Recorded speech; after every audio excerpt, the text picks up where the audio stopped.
کر کھڑے ہوئے ہیں اسرائیل کو ماننے کے لیے اور سر تسلیم خم کرنے کے لیے۔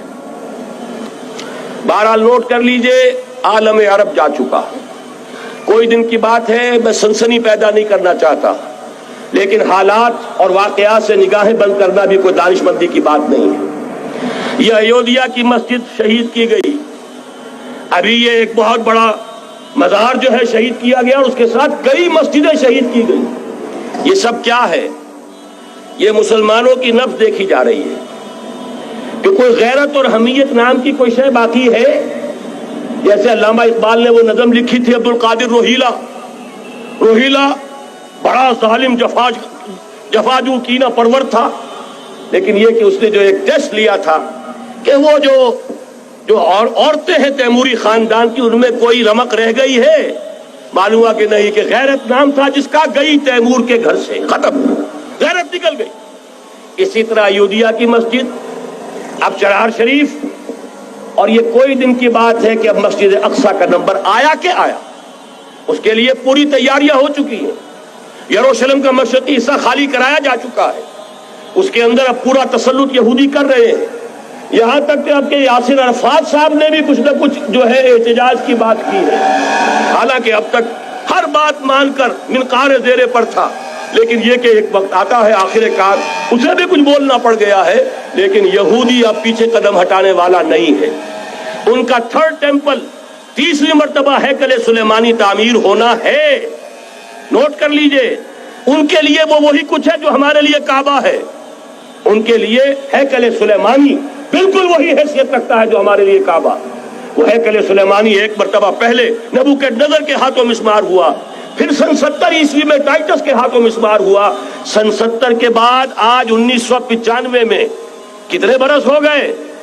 پورے 1925 برس ہو گئے کہ ان کا کعبہ زمین بوس پڑا ہوا ہے۔ اب تک تو ان کا بس نہیں تھا، اب تو بس ہے کہ نہیں؟ اب ان کی حکومت ہے کہ نہیں؟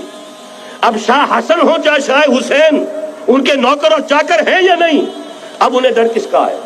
لہذا کوئی دن کی بات ہے مسجد اقصیٰ شہید ہوگی اور ٹیمپل کی تعمیر شروع ہوگی۔ یہ تو بہرحال ایک نقشہ ہے۔ اگلا نقشہ آپ کو بتانا چاہتا ہوں، ایک دوسری تصویر ہے۔ یہ تصویر ہے زمینی، ایک تصویر ہے آسمانی۔ وَمَكَرُوا وَمَكَرَ اللَّهُ وَاللَّهُ خَيْرُ الْمَاكِرِينَ۔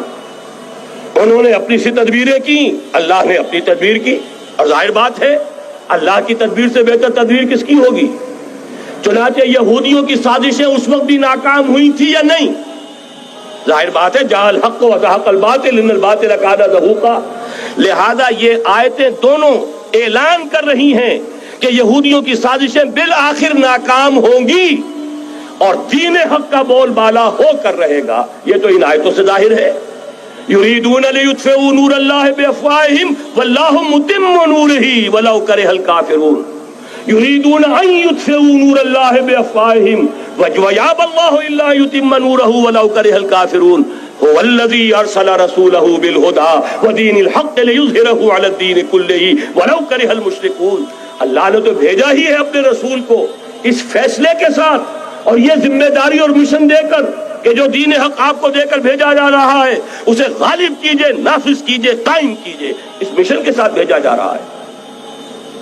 قرآن کہتا ہے ببانگ دول وما ارسلناک الا کافۃ للناس بشیرا ونذیرا۔ اے محمد صلی اللہ علیہ وسلم، ہم نے نہیں بھیجا ہے آپ کو مگر پوری نوع انسانی کے لیے بشیر اور نذیر بنا کر۔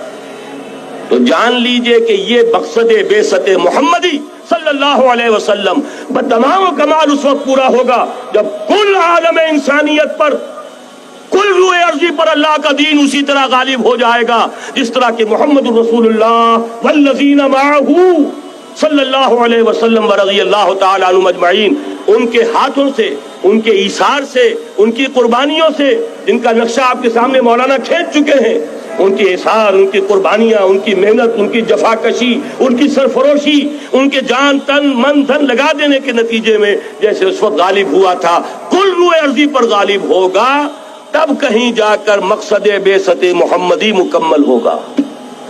یہی وجہ ہے اقبال نے کہا تھا وقت فرصت ہے کہاں، کام ابھی باقی ہے۔